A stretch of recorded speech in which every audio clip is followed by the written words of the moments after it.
موضوع الدرس في أحوال الأشقياء يوم القيامة سورة الحديد تفسير ابن كثير.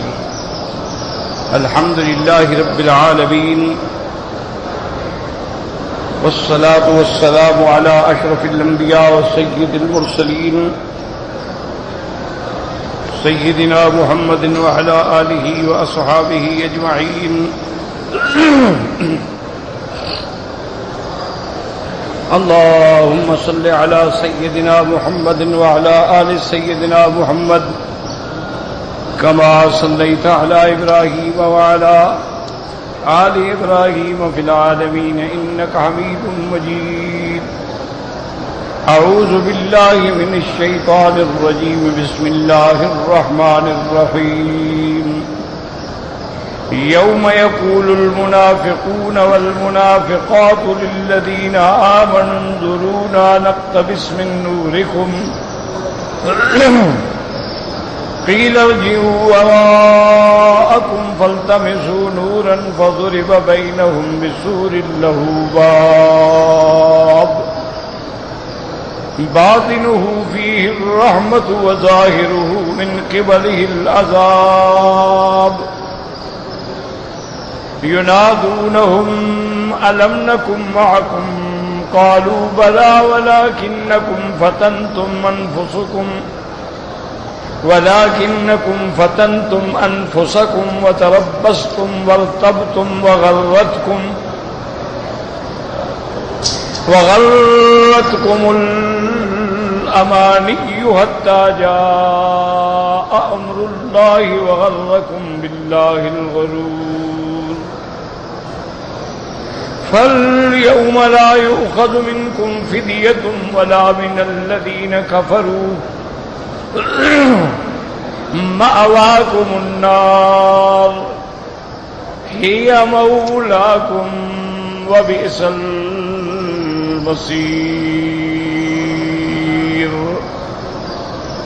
اللہ تبارک و تعالی نے کلام مقدس کی ان آیات مبارکہ میں جو سورۃ الحدید کی آیات ہیں،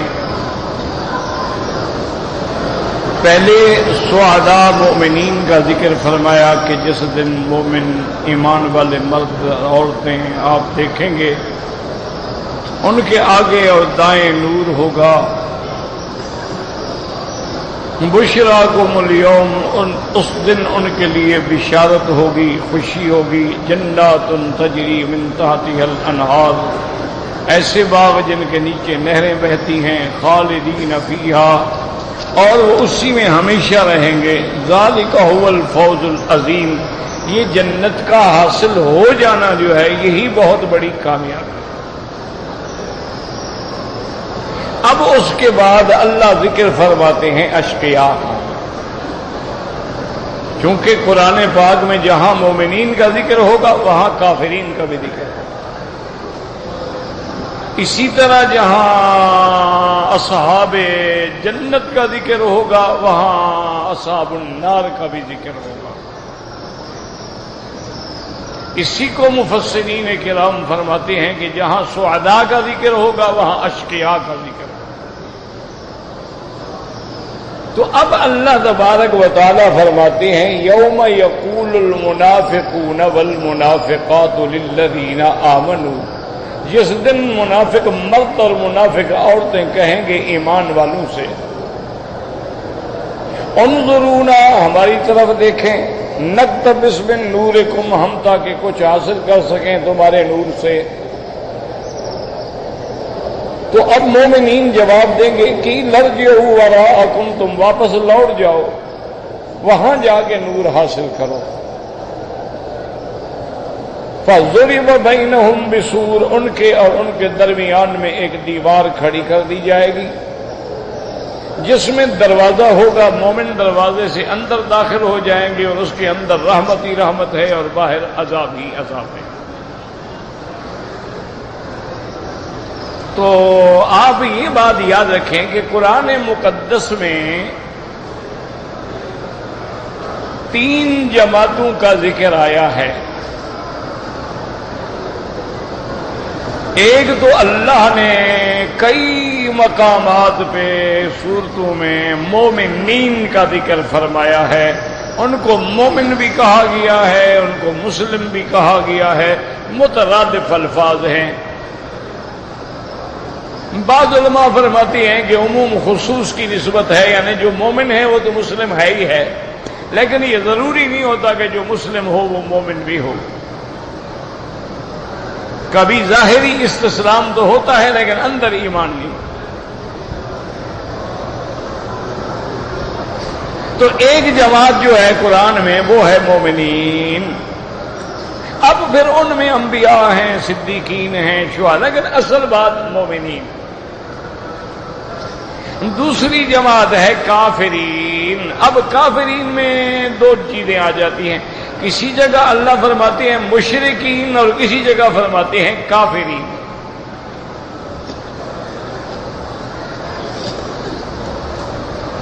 جیسے کہ اللہ فرماتے ہیں کہ اللہ اسلام کو عزت دیں گے، غلبہ دیں گے، وَلَوْ كَرِهَ الْكَافِرُونَ، چاہے کافر اس کو برا سمجھیں۔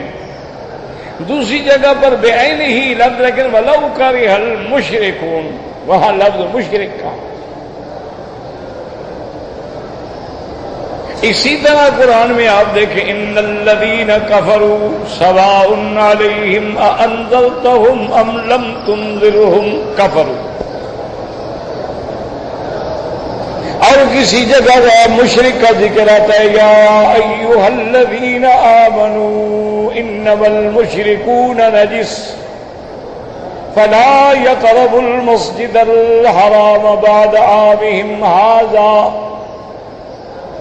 اسی طرح اللہ فرماتے ہیں قاتل المشرکین کافۃ۔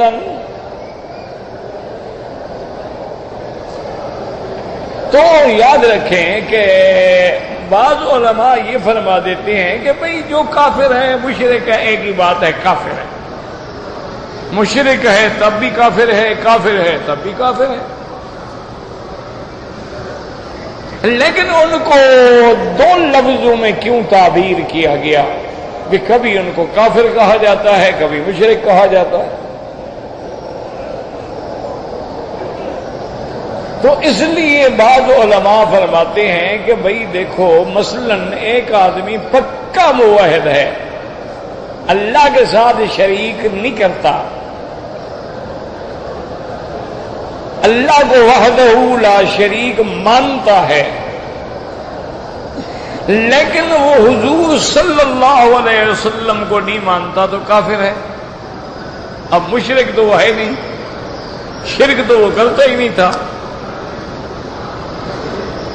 تو انکار جب کیا اس نے میرے محبوب کی رسالت کا، کافر ہو گیا۔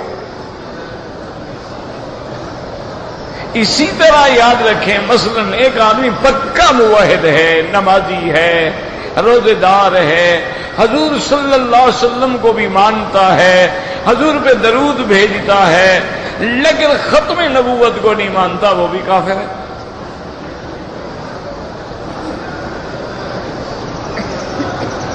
اسی طرح آپ دیکھیں ایک آدمی ہے حضور کو خاتم النبیین بھی مانتا ہے، رحمت للعالمین بھی مانتا ہے، اللہ کی ذات کو بھی مانتا ہے اور وحدہ لا شریک لہ مانتا ہے، لیکن حضور صلی اللہ علیہ وسلم کے معجزات کا منکر ہے۔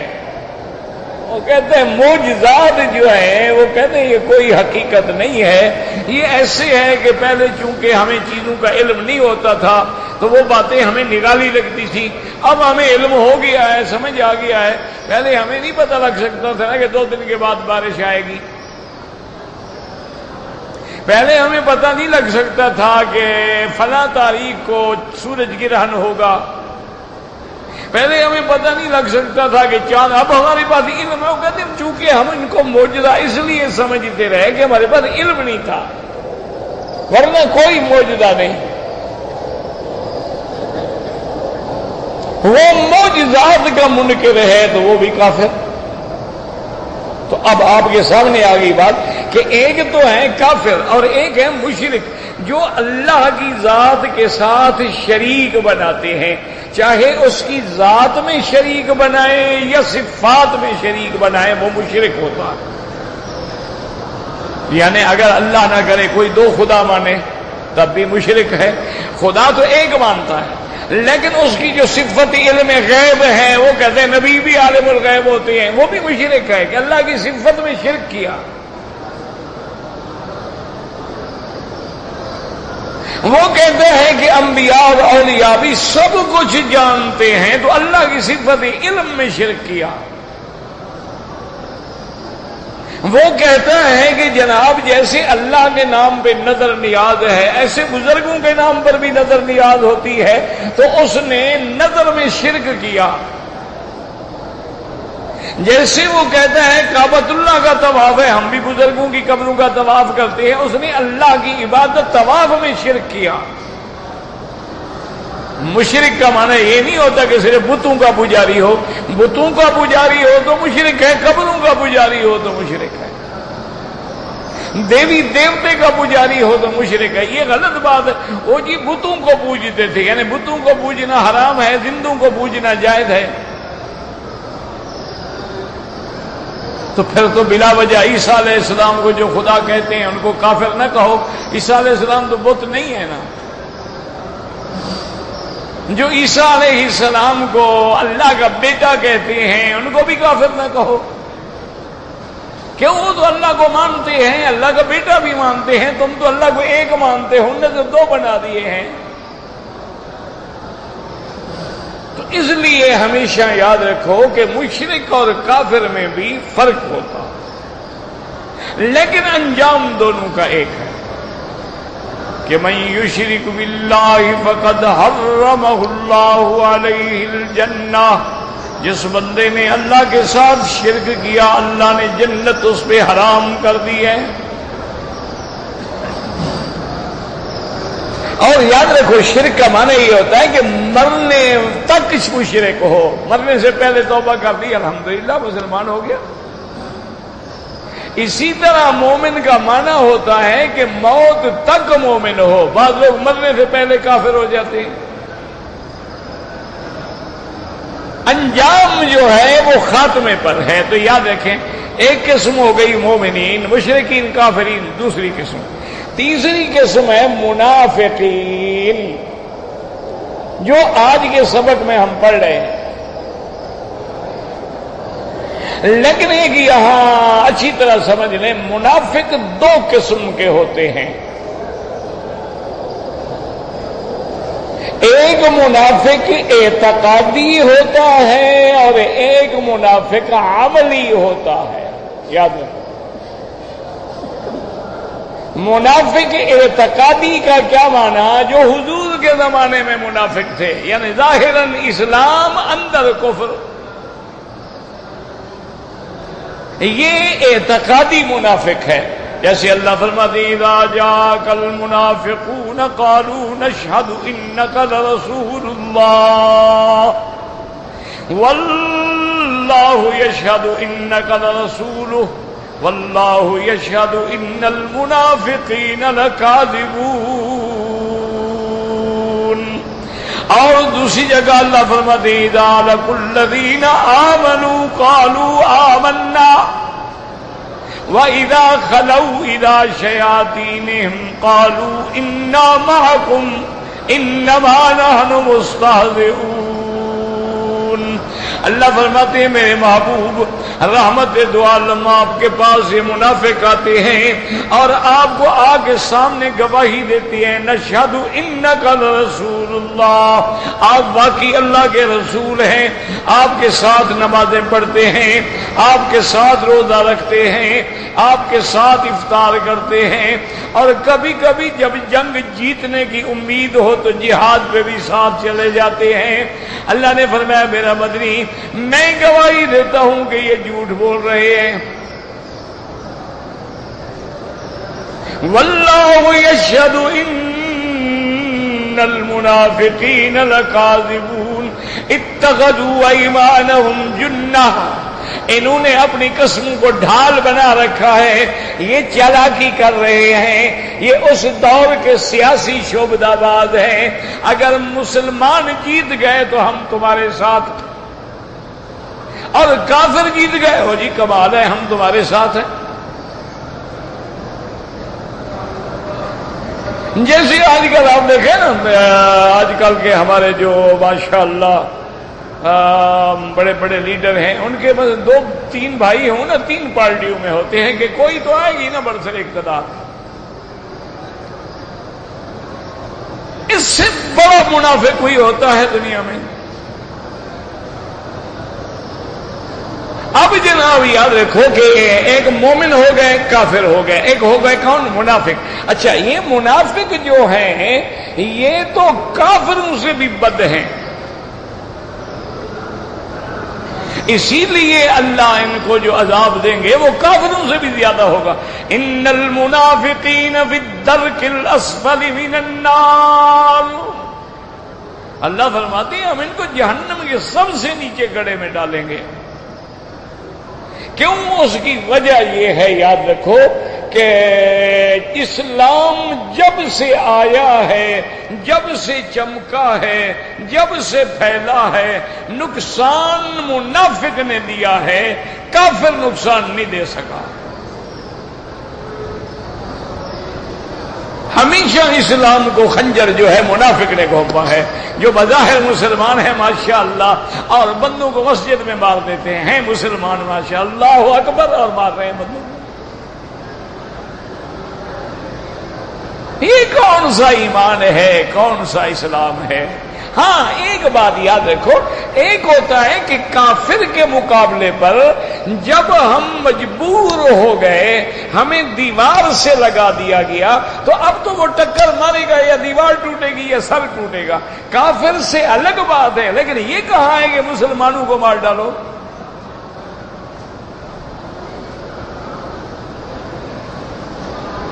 اب دیکھیں یہود کے مقابلے پہ فلسطینی ہیں، اچھا ہندوز کے مقابلے پہ کشمیری ہیں، کیا کریں وہ؟ لیکن تم تو مسجد میں نماز پڑھنے والے ہیں اور دین کی محفلیں ہیں اور بے گناہ ہیں، بالکل میرے آقا کا فرمان جو ہے آج ہماری ایسی آنکھوں کے سامنے ہے۔ میرے محبوب دو عالم نے فرمایا میری امت پہ ایک وقت آ جائے گا، لا تدری القاتل، قاتل کو یہ پتہ نہیں ہوگا میں کیوں قتل کر رہا ہوں، اور مقتول کو پتہ نہیں ہوگا کہ میں کیوں قتل ہو رہا ہوں۔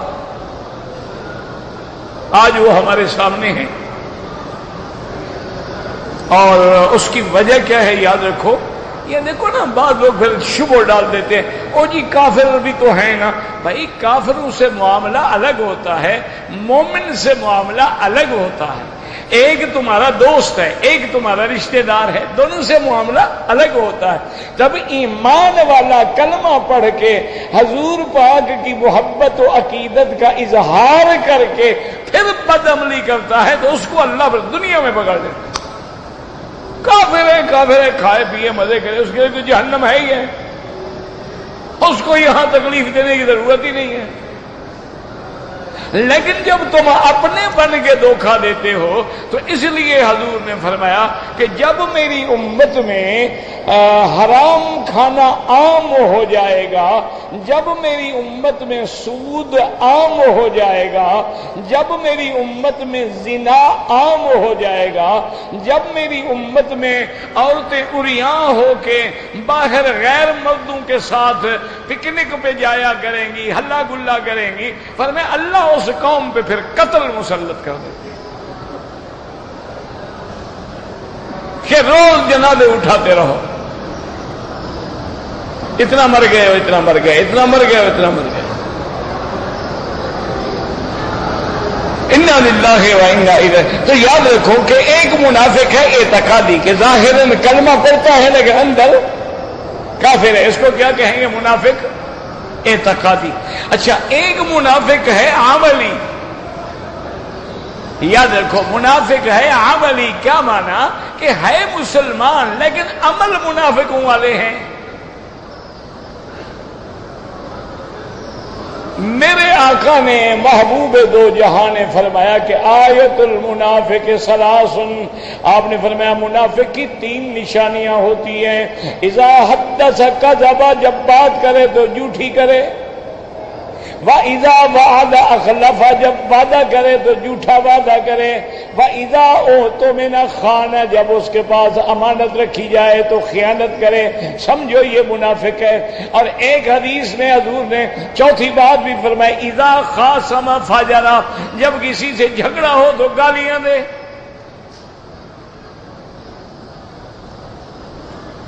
تو اس کو ہم کیا کہیں گے؟ منافق عملی، کہ یہ منافق تو ہے لیکن عملی منافق ہے۔ اس پر ہم کافر ہونے کا فتویٰ نہیں دے سکتے، نہ اس کو ہم جہنمی کہہ سکتے ہیں۔ معنی یہ ہے کہ اعمال تو منافقوں والے کر رہا ہے، لیکن کافر ہم نہیں کہہ سکتے۔ کافر جو تھے منافق حضور کے زمانے میں تھے، اب کسی کو ہم کافر نہیں کہہ سکتے، اس لیے کہ ان کے بارے میں تو اللہ نے بتلا دیا، ہمیں کون بتلائے گا؟ ان منافقوں کے بارے میں تو اللہ پاک نے واضح کر دیا، بتلا دیا، بلکہ نام بھی بتلا دیے۔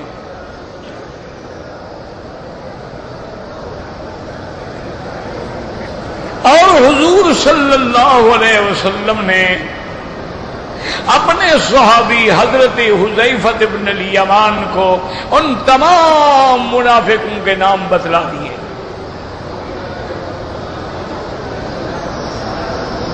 اور ان سب کا بڑا جو تھا وہ عبداللہ ابن ابی تھا، جو رئیس المنافقین تھا، مدینہ منورہ میں رہتا تھا، سب سے بڑا دشمن حضرت محمد مصطفیٰ کا تھا۔ تو اس لیے اب سمجھیں کہ قیامت والا دن جب ہوگا، مومن تو الحمدللہ، اب جو منافق ہیں، منافقین مرد اور منافقین عورتیں، وہ کہیں گے مومنوں انظرونا، قرآن میں دیکھیں، یوم یقول المنافقون والمنافقات للذین آمنوا انظرونا نقتبس من نورکم قیل ارجعوا وراءکم فالتمسوا نورا فضرب بینہم بسور لہ باب باطنہ فیہ الرحمت وظاہرہ من قبلہ العذاب۔ اب مومن کہیں گے، منافق کہیں گے مومنوں کو انظرونا،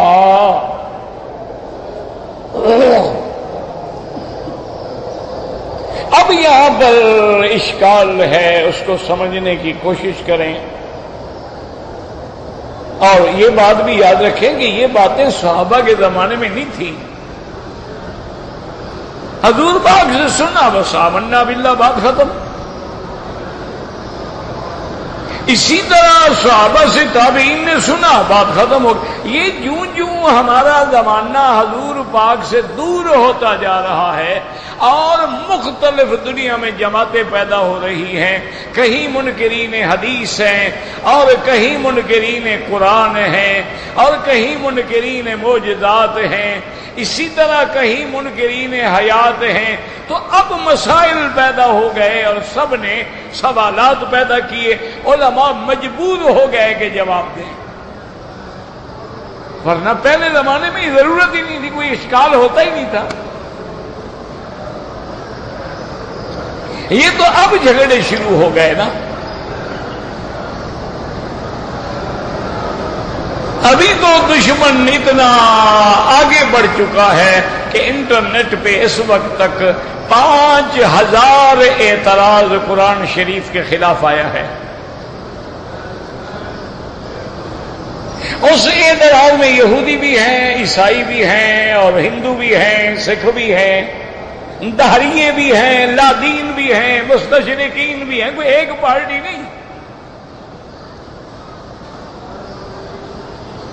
لیکن الحمدللہ ثم الحمدللہ، اللہ علماء حق کو زیادہ سے زیادہ ہمت عطا فرمائے کہ ہر دور میں انہوں نے باطل کا مقابلہ کیا اور اب بھی وہ باطل کے سامنے دیوار بنے ہوئے ہیں۔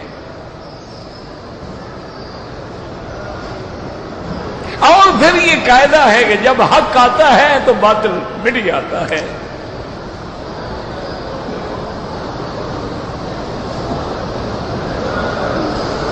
اب جناب سنیں تو وہ عجیب عجیب اعتراض ہے. بہرحال اس میں ایک اعتراض یہ ہے کہ بھئی مومنین جو ہیں ان کو تو اللہ نے اصحاب الیمین ما اصحاب الیمین فی صدر مخضود و طلح ممدود و ظل ممدود و ماء مسکوب، وہ تو علیحدہ ہوں گے، اور منافق جو ہیں وہ علیحدہ ہوں گے. تو پھر منافق کیسے مومنوں کو کہیں گے کہ بھئی ذرا ہماری طرف تو دیکھو؟ وہ اتنی دور سے کیسے کہیں گے؟ وہ کہتے ہیں اللہ نے، یاد رکھو قرآن میں وضاحت کیا ہوتی ہے کہ بھئی مومن جو ہے اصحاب الیمین وہ تو باغوں میں ہوں گے، اور اصحاب الشمال ما اصحاب الشمال جو ہے وہ فی سموم و حمیم، ان کے لیے آگ کی طرح ہوا ہوگی اور کھولتا ہوا پانی ہوگا، وہ تو اس عذاب میں ہوں گے. تو کب وہ مومنوں کو پکاریں گے؟ کیونکہ یہاں قرآن کہتا ہے یوم یقول، جب کہیں گے منافق، جب کہیں گے منافق، مصدر منافق عورتیں للذین آمنوا، ان کو جو ایمان لائے. تو ایسے شبہات جو ہیں یاد رکھو باطل ہمیشہ پیدا کرتا ہے. تو حالانکہ یہ شبہات نہیں ہے، ایک بات سنو، وہ جو تفصیل آتی ہے نا وہ تو فیصلوں کے بعد ہے، یہ تو پہلے میدان محشر میں کھڑے ہیں. میدان محشر میں تو سب ہوں گے. قل ان الاولین والآخرین لمجموعون الی میقات یوم معلوم. اللہ فرماتے ہیں میرا محبوب اولین جو پہلے گزرے، جو آپ کے بعد، سب کو ہم اکٹھا کریں گے.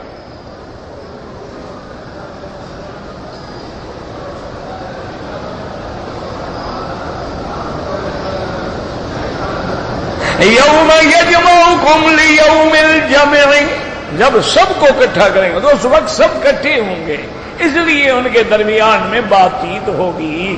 اب آگے جا کے جب فیصلہ ہو گیا، مومن اپنے مکان میں چلے گئے، کافر اپنے.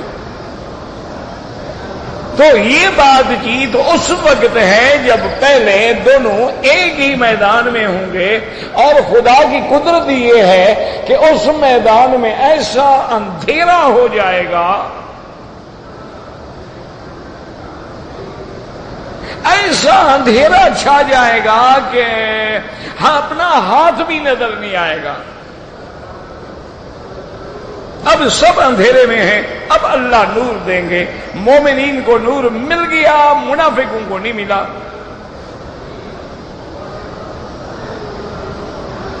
اور بعض روایات میں یہ بھی آتا ہے کہ منافقوں کو بھی ملا لیکن ختم کر دیا گیا. اصل بات یہ ہے کہ منافق کو ملا ہی نہیں. اب جناب وہ منافق کہیں گے مومنوں سے کہ انذرونا، یاد رکھو انذرونا، اس میں دو علماء کے قول ہیں، انذرونا یا انظرونا.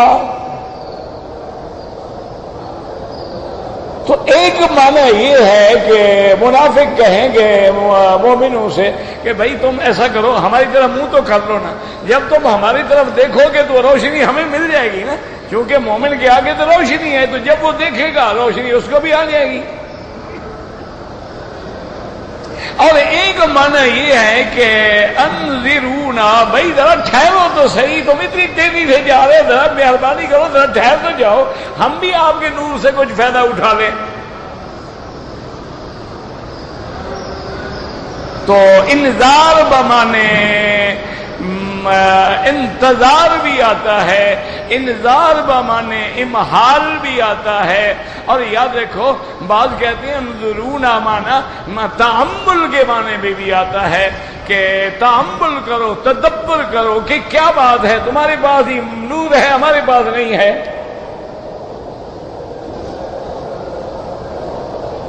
اور نقتبس کا معنی ہوتا ہے شعلہ لے لینا.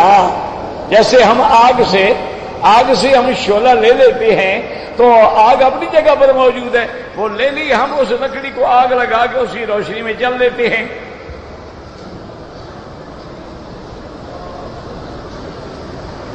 اب یہ ہے کہ جب وہ کہیں گے کہ للمؤمن انذرونا نقتبس من نورکم، تو مومن ان کو جواب دیں گے ارجعوا وراءکم، کہ تم واپس لوٹ جاؤ۔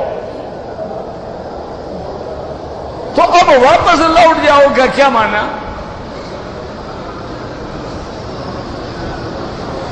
مومن جواب دیں گے قیل ارجعوا وراءکم فالتمسوا نورا، مومن کہیں گے منافق کو واپس لوٹ جاؤ اور وہاں جا کے نور حاصل کرو۔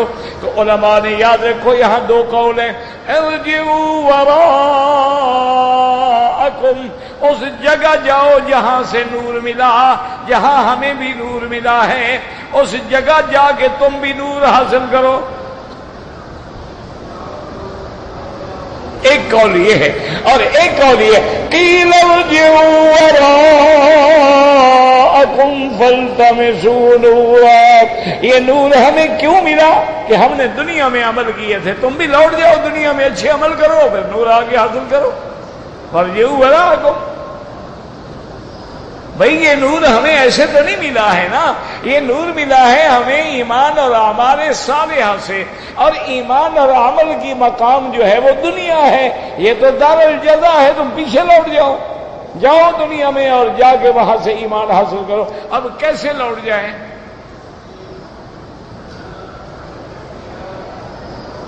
اور بعض علماء فرماتے ہیں کہ منافقوں کے ساتھ وہی معاملہ کیا جائے گا جو وہ دنیا میں مومنوں کے ساتھ کرتے تھے۔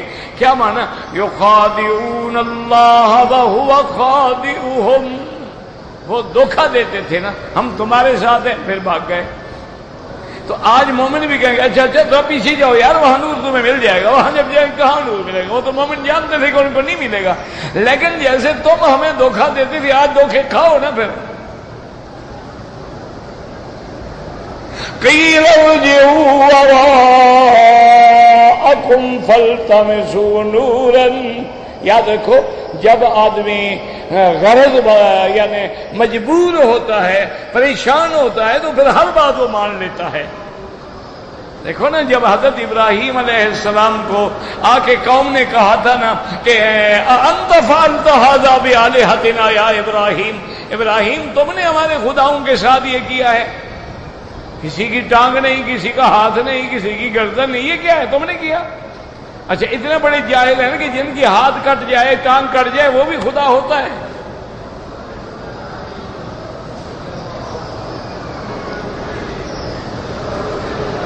بھائی جو خود کٹے پھٹے پڑے ہیں وہ تمہارے خدا کیسے ہو سکتے ہیں، کیسے آلیہ ہو سکتے ہیں؟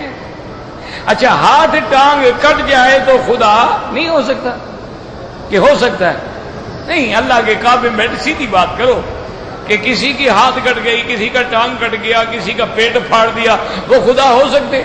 اچھا ہاتھ کٹ جائے یعنی تو خدا نہیں ہو سکتا، خود روح ہی نکل جائے قبر میں چلا جائے تو وہ داتا ہو سکتا ہے؟ ماشاء اللہ، کیا مسلمانوں کا عقیدہ ہے ماشاء اللہ۔ اسی لیے شاہ ولی اللہ فرماتے ہیں کہ اللہ قادر ہیں آج حضور کے صحابہ کو زندہ کر دیں اور وہ ہمارے اعمال کو دیکھیں تو وہ غور کر کے کہیں گے یار یہ مسلمان تو نہیں لگتے، پتہ نہیں کون سی قوم ہے۔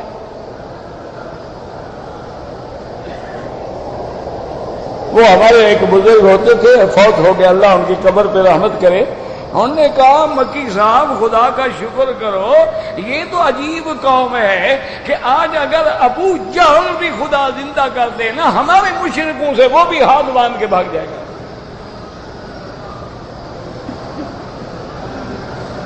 اس نے کہا یہ جو قوم ہے نا سبحان اللہ کہ کہیں حضور کی براق بنائی ہے، ایمان سے کہو تم بعض لوگوں نے تصویر دیکھی ہوگی کہ یعنی نیچے اس کی جو باڈی ہے وہ ایسے ہے جیسے گھوڑی کی ہوتی ہے اور چہرہ ایسا ہے جیسے عورت کا ہوتا ہے، یہ براق ہے، یعنی غیر محرم عورت کی شکل میں سواری تھی جس پہ حضور بیٹھے تھے۔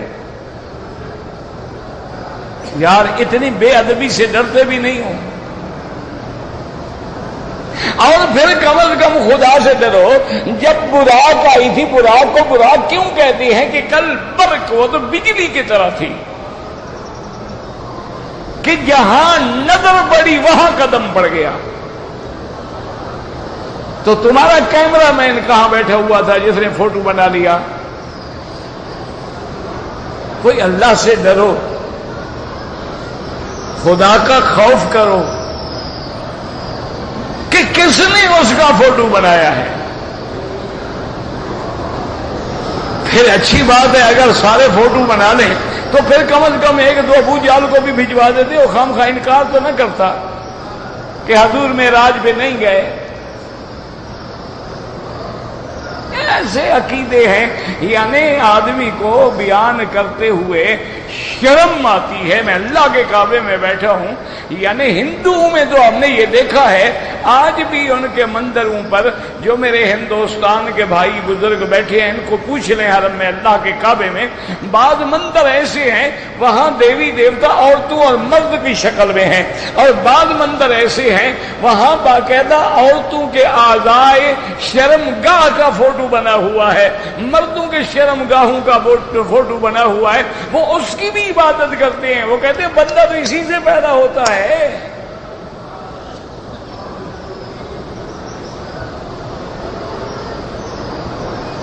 ہندوستانی مسلمانوں سے پوچھ لیں، ان کی باقاعدہ عبادت کرتے ہیں، پوجتے ہیں۔ وہ کہتے ہیں دیکھو جی خدا پیدا کرتا ہے نا، تو پیدا کرنے کا ذریعہ تو یہی ہے نا۔ اچھا یہ ہندو ہے، ہمارے مسلمان جو ہے ماشاءاللہ، ہمارے پنجاب میں ایک جگہ ہے وہاں باقاعدہ مرد کی شرمگاہ لکڑی کی بنی ہوئی فروخت ہوتی ہے، عورتیں خریدتی ہیں پیر کی مزار سے جن کو حمل نہیں ہوتا کہ خامن سے تو نہیں ہوا لکڑی سے ہو جائے گا۔ ایمان سے کہو بھلا یہ شرک ابو جہل کر سکتا تھا؟ وہ تو سیدھی بات کہتے تھے کہ جب ان سے پوچھا جاتا تھا بھی خدا کو، نے کہا بالکل مانتے ہیں۔ اس نے کہا اچھا یہ بتاؤ محمد، انہوں نے کہا اللہ کے بندے محمد مصطفیٰ نبی ہے، سچا ہے، صادق ہے، امین ہے۔ وہ تو مانتے تھے۔ ایک سردار نے اسی طواف کرتے ہوئے ابو جہل سے پوچھا کہ محمد رسول اللہ صلی اللہ علیہ وسلم کے بارے میں جانتا ہو؟ نے کہا عجیب بات کرتے، ہم نہیں جانیں گے اور کون جانے گا؟ ابھی ہمارے قبیلے سے ہیں، قریش سے ہیں، بنو ہاشم سے ہیں۔ اس نے کہا تم یہ بتاؤ کہ اس نے جو کہا ہے کہ میں نبی ہوں، دعویٰ نبوت کا کیا ہے، وہ سچ کہتا ہے؟ ابو جہل نے ادھر ادھر دیکھا کوئی بات تو نہیں سن رہا۔ جب تسلی ہو گئی کہ کوئی نہیں سن رہا، اس نے کہا سچی بات پوچھو تو سچ کہتا ہے۔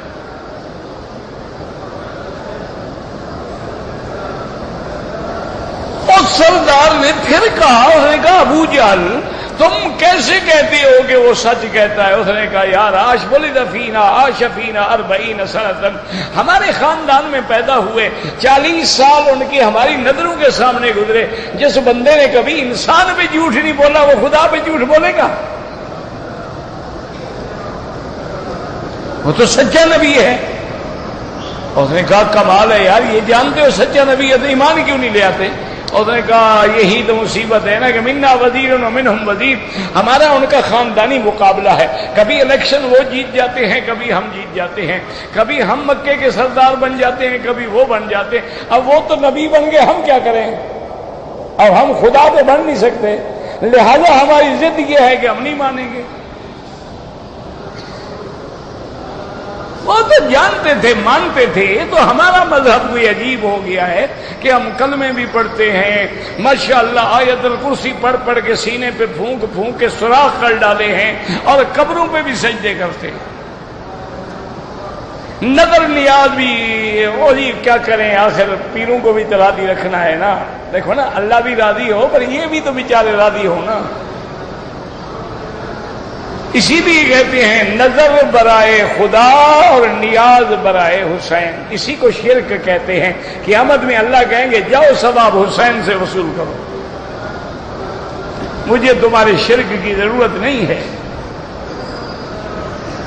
اس لیے اب دو معنی ہو گئے، ایک معنی ہوا ہماری طرف دیکھو، ایک معنی ہوا ٹھہر جاؤ۔ وہ کہیں گے ارجعوا وراءکم، دو معنی ہو گئے، جہاں ہمیں نور ملا تمہیں بھی مل جائے گا، یا ارجعوا وراءکم فالتمسوا نورا، دنیا میں لوٹ جاؤ، اچھے عمل کرو گے تو نور ملے گا۔ یہ ابھی باتیں ہو رہی ہوں گی فضرب بینہم بسور، ان کے درمیان میں حجاب آ جائے گا۔ اب بعض علماء فرماتے ہیں حجاب مانا پردہ ہے، اور بعض فرماتے ہیں باقاعدہ دیوار ہوگی، اس میں دروازہ ہوگا، مومن جلدی سے اندر چلے جائیں گے تو جنت میں چلے گئے، اس کے اندر جنت اور رحمت ہے، اور باہر جو ہے وہ عذاب ہے۔ اللہم اجرنا من النار، اللہ ہمیں جہنم سے بچانا، اللہم ارزقنا الفردوس الاعلی، اللہم اجعل آخر کلامنا لا الہ الا اللہ محمد الرسول اللہ۔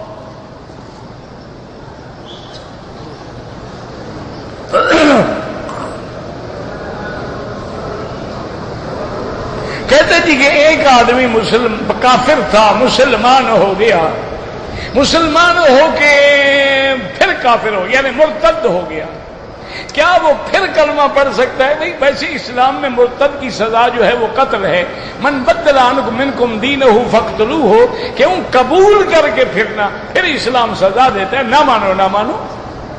تو بہرحال اگر وہ سزا سے پہلے دوبارہ کلمہ پڑھ لیتا ہے انشاءاللہ، کیونکہ ابھی توبہ کا دروازہ بند نہیں ہوا، وہ وقت بند ہوگا جب سورج مغرب سے نکلے گا، تو اس کو کہو کہ مذاق نہ بنائے، کھلواڑ نہ کرے، توبہ کرنی پکی کرے نہ تو نہ کرے۔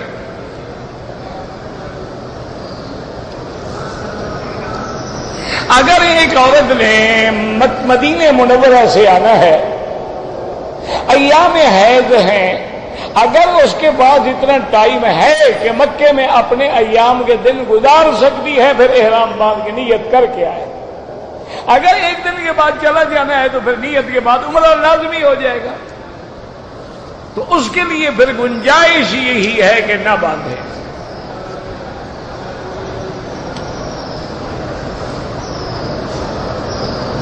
اگر کوئی عورت حیض روکنے کی گولیاں کھاتی رہتی ہے کہ حیض نہ آئے، اگر نہ آئے تو ٹھیک ہے، لیکن اگر داغ لگ گیا ورنہ حیض آ رہا ہے پھر تو حرم میں نہیں آ سکتی ہے۔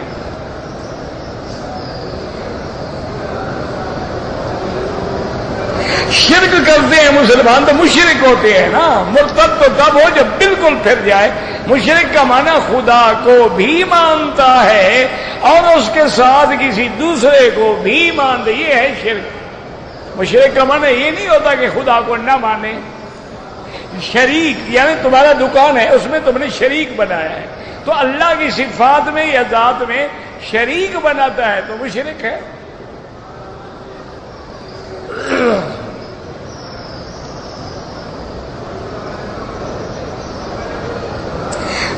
میں نے اگر والدہ کے لیے طواف کیا ہے، وہ اگر زندہ ہے تو تم بتا دو گے، اگر فوت ہو گئی ہے تو اللہ کے فرشتے ان کو خبر دیتے ہیں کہ تمہاری اولاد تمہارے لیے حج کر رہی ہے، نیکی کر رہی ہے، اجر کر رہی ہے۔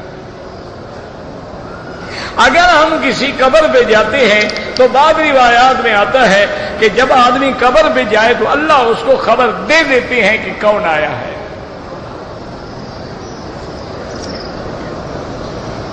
بھئی یہ تو پڑھا نہیں جاتا۔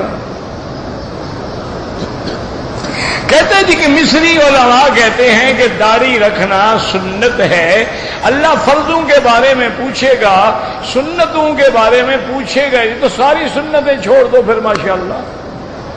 جب اللہ نہیں پوچھے گا تو سنتوں کی ضرورت ہی نہیں ہے۔ مصر والے بادشاہ لوگ ہیں، جو مرضی آئے کہہ دیں۔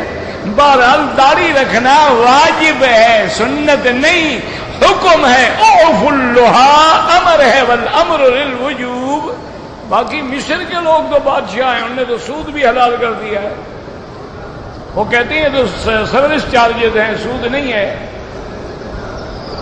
وہ تو کہتے ہیں کہ زکوٰۃ کے لیے غریبوں کو دینا ضروری نہیں ہے، آپ مکان بھی بنا سکتے ہیں، آپ جناب ہسپتال بھی بنا سکتے ہیں، آپ مدرسہ مسجد بھی بنا سکتے ہیں۔ وہ تو بادشاہ لوگ ہیں نا، ماڈرنائز مولوی، جو ان کے پرانے علماء ہیں وہ کبھی ایسی بات نہیں کرتے۔ اب چونکہ مولوی بھی نئے ہو گئے نا، کمپیوٹرائز مولوی ہے نا،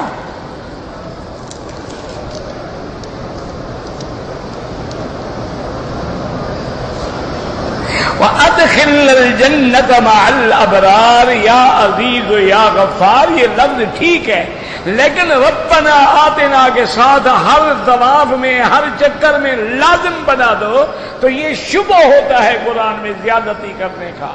کبھی پڑھ لیا کبھی نہ پڑھا۔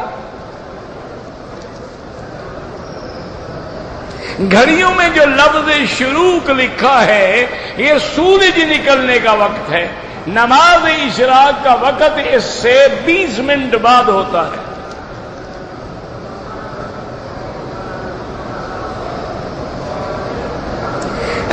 تخنے کے کپڑا نیچے ہو تو اس کے لیے جہنم کی حضور نے فرمایا وعید ہے، ویل للعقاب۔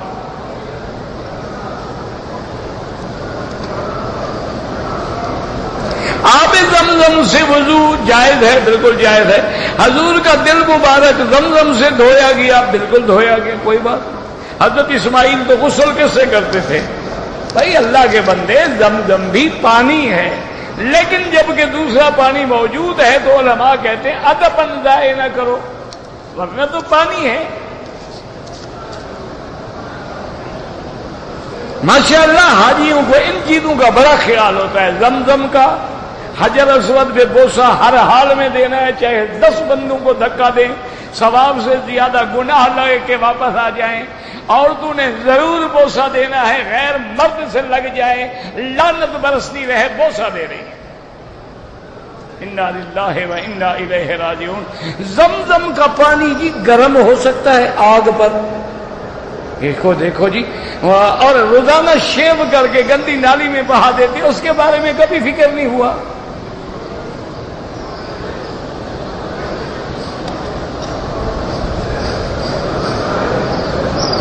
مدینہ منورہ جائیں تو علماء احناف کہتے ہیں کہ حضور پاک صلی اللہ علیہ وسلم کی روضے کی نیت سے جائے، لیکن ائمہ ثلاثہ فرماتے ہیں مسجد نبوی کی نیت کرے۔ بات ایک ہے اللہ کے بندے، علمی مسئلہ ہے، مسجد کی نیت کرے تو حضور کا روضہ کہاں ہے؟ اچھا اگر وہاں حضور کا نہ ہوتے تو ہم مدینے جاتے؟ وہ مسئلہ ہی نہیں ہے، ایسے لفظی لڑائی ہے، علمی جھگڑا ہے، لوگوں نے سر پھٹول بنا رکھی ہے۔ مسجد کی نیت کرو گے، حدیث میں بھی عمل ہو گیا، حضور کا روضہ بھی اندر موجود ہے۔ ہمیں لوگ کہتے ہیں کہ ہمارے سلام پیش کریں، بالکل کریں۔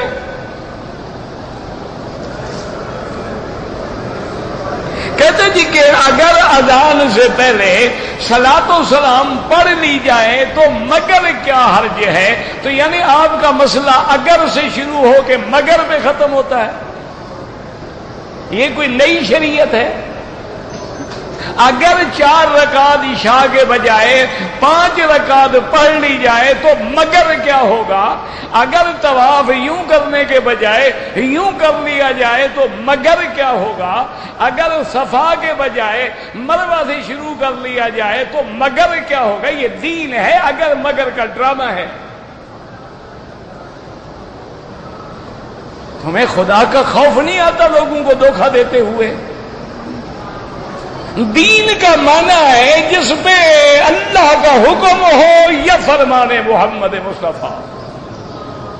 تو ہم نے تو آپ کو کھلی چھٹی دی ہے، حضور کا فرمان بھی بڑی بات ہے۔ ہم کہتے ہیں ابو بکر عمر عثمان علی حضرت فاطمہ حسن حسین اہل بیت رسول 1,24,000 صحابہ، 10 مبشرہ، اصحاب بدر، کسی ایک صحابی سے صلاۃ و سلام پڑھنے اذان سے پہلے ثابت کر دو، ہم تمہارے ساتھ ہیں، کوئی جھگڑا نہیں۔ یہ اگر مگر سے مسئلے نہیں ثابت ہوتے۔ اگر بیوی کو اماں کہہ دو مگر کیا ہوگا؟ مگر جناب حرام ہو جائے گی۔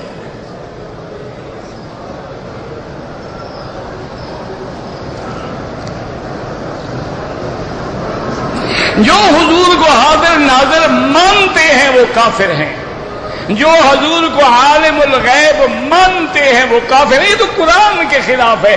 قرآن کہتے ہیں وما کنت لدیہم، میرا مدنی جب بی بی مریم کے لیے جھگڑا ہو رہا تھا آپ وہاں نہیں تھے، تو آپ کیسے کہتے ہیں ہر جگہ حاضر ناظر تھے؟ قرآن کہتے ہیں وما کنت بجانب الطور، آپ جانب طور میں نہیں تھے۔ وما کنت بجانب الغربی، آپ جانب غربی میں نہیں تھے۔ قرآن کہتا ہے اعلان کا تو لا یعلم من فی السماوات والارض الغیب الا اللہ، آسمانوں اور زمینوں میں کوئی علم غیب نہیں جانتا مگر اللہ۔ اس کے بعد کیا؟ جو عقیدہ رکھے وہ کافر ہے۔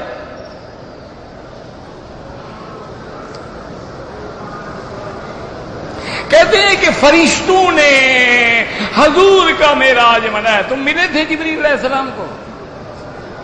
نہیں، فرشتوں نے تمہیں بلا کے کوئی مٹھائی شٹائی پیش کی تھی، جھنڈیاں لگوائی تھیں۔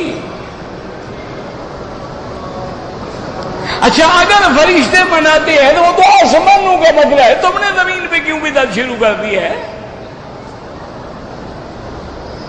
فرشتے جو کام کریں وہ تمہارے لیے سنت ہے؟ ذرا سوچ لو۔ تو فرشتے تو کھانا بھی نہیں کھاتے، چھوڑ دو کھانا۔ فرشتے تو شادی نہیں کرتے، بیوی کو طلاق دو۔ کیا مسئلے جاہلوں والے کبھی کہتے ہیں فرشتے کرتے ہیں، وہ ہے درود پڑھنا، ان اللہ و ملائکتہ، وہ تو ہم الحمدللہ روز پڑھتے ہیں، اللہم صلی علی، ہر نماز میں پڑھتے ہیں اللہم صلی علی محمد وعلی آل محمد۔ وہ اس السلام علیکہ ایھا النبی، یہ میلاد ہے۔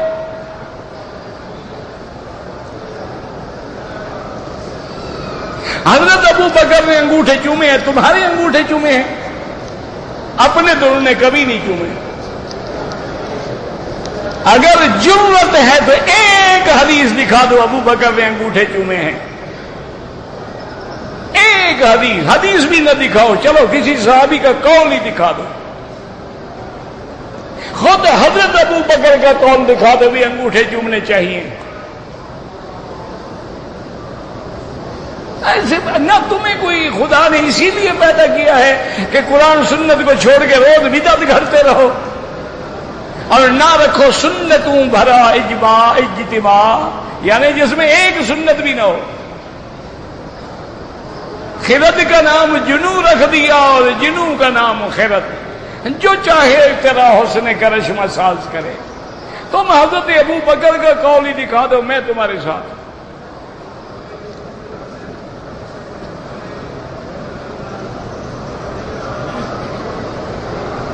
میری بہن نے طواف کیا، طواف کی 2 رکعت نہیں پڑھی، صفا مروہ دوڑ لیا، بال کاٹ لے، کوئی بات نہیں، اب 2 رکعت پڑھ لیں۔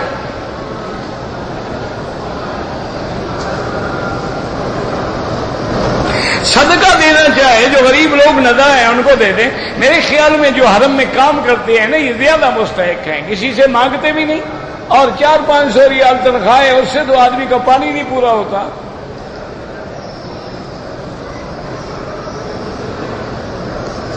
قولی سنت یا فعلی سنت، سنت کے چھوٹنے سے نماز باطل نہیں ہوتی، واجب چھوٹے تو سجدہ سہو ہوتا ہے، سنت چھوٹے کی ثواب نہیں ہوگا۔ کہتے ہیں کہ جی حضور کے مدینے جانے سے پہلے خیرات کرنی چاہیے۔ یہ حضور کے زمانے میں اللہ نے حکم دیا تھا کہ لوگ آ کے حضور سے باتیں کرتے تھے، اللہ نے حکم دیا کہ ان تقدموا بین یدی نجواکم صدقات، حضور سے سرگوشی کرنے سے پہلے صدقہ کرو، پھر آگے بات ہے۔ پھر اللہ نے وہ حکم ختم فرما دیا، وہ تو حکم ہی ختم ہو گیا، زندگی میں ختم ہو گیا، تم ابھی تک ڈھونڈ رہے ہیں۔ پتہ نہیں کیسے کیسے مولوی ان کو ملتے ہیں۔ کہتے ہیں جی قبر پہ کھڑے ہو کے دعا جائز ہے، قبر پہ کھڑے ہو کے اگر آپ نے فاتحہ پڑھی، آیت الکرسی پڑھی، دعا مانگی، بالکل جائز ہے۔ صفا مروہ پہ نفل نہیں پڑھے جاتے، جو دعا تمہیں یاد ہو وہ پڑھا کرو۔ حتیم جو ہے کعبے کا حصہ ہے، بس تاریخ کی کیا بات ہے بھائی۔ یا کا لفظ جو ہے حرف ندا ہے، یا ابو بکر اگر زندہ ہوں گے، سامنے ہوں گے تو کہہ سکتے ہو، مرنے کے بعد یا ابو بکر نہیں کہہ سکتے، یا عمر بھی نہیں کہہ سکتے، یا نبی بھی نہیں کہہ سکتے، یا جبریل بھی نہیں کہہ سکتے۔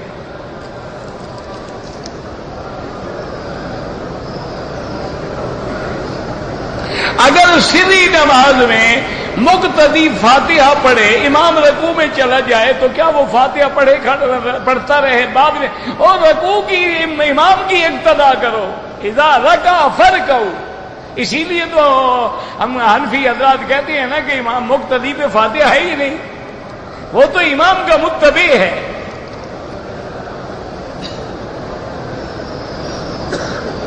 اگر ایک آدمی آیا، نماز ہو گئی تھی لیکن فوراً جنازہ کھڑا ہو گیا تو جنازہ پڑھ سکتا ہے، بعد میں فرض قضا کرے۔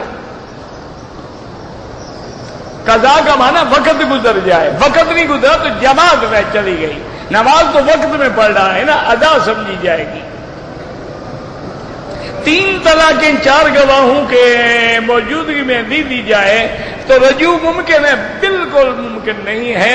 3 طلاقوں کے بعد فلا تحل له من بعد حتى تنكح زوجا غيره، اب اس کے لیے حلال ہی نہیں ہو سکتی جب تک کسی دوسرے سے شادی نہ کرے۔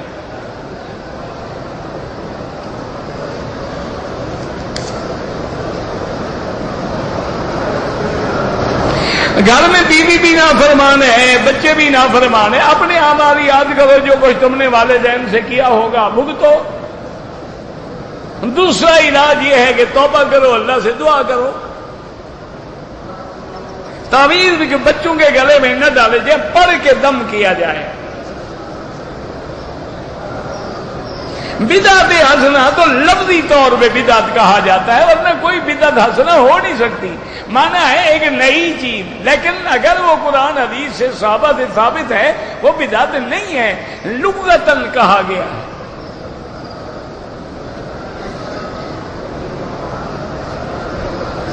کہتے تھے کہ ہمارے ملک میں ایک آدمی کے گھر میں حضور کے پاؤں کے نشان ہیں، ماشاءاللہ آپ مقصد ساری چیزیں آپ ہی لے گئے، مکے مدینے والوں کے پاس تو نہیں ہیں۔ تمہارا بس چلے تو کعبہ بھی اٹھا کے لے جاؤ۔ بابا جہاں پاؤں کے نشان ہے دیکھ لو، مقام ابراہیم موجود ہے، جہاں نہیں ہے وہاں نہیں ہے۔ حضور آپ کے گھر میں وہاں گئے، کبھی تشریف لے گئے تھے؟ اگر ہم قرآن شریف ختم کر کے والدین کو ثواب دیں، احناف کے نزدیک ثواب پہنچتا ہے، امام شافعی قائل نہیں ہے، باقی سارے امام قائل ہیں۔ جب 7واں چکر ہو پھر بسم اللہ کی ضرورت نہیں ہوتی، اللہ اکبر وللہ الحمد۔ عورت نامحرم کا طواف کر سکتی ہے، کیوں نامحرم سے ہمدردی کیوں ہو گئی؟ کوئی وجہ تو بتائے نا، پہلے محرم کا تو پورا کرو۔